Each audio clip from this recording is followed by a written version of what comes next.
Pessoal, achei essa pedra aqui com um detector Golden Monster 1000 da Minelab. E é uma pedrinha pesada, deu 3,6 gramas, né? Pelo tamanho dela eu achei que pesada. E achei próximo a uma serra, num local que tem ouro nessa serra, né?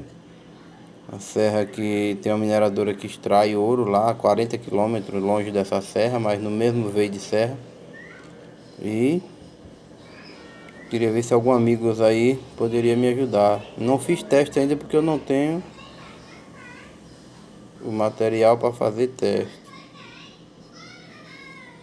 Mas é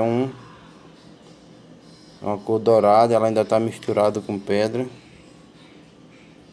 Com a cor da pedra. Agora aqui é por causa do flash do celular que tá, mas a cor é dourado, um dourado.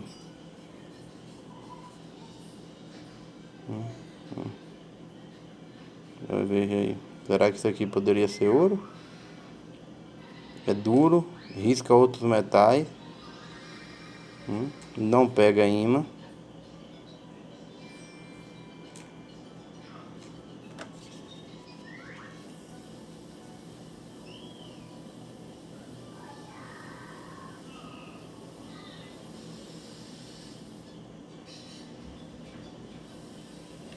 Dourado.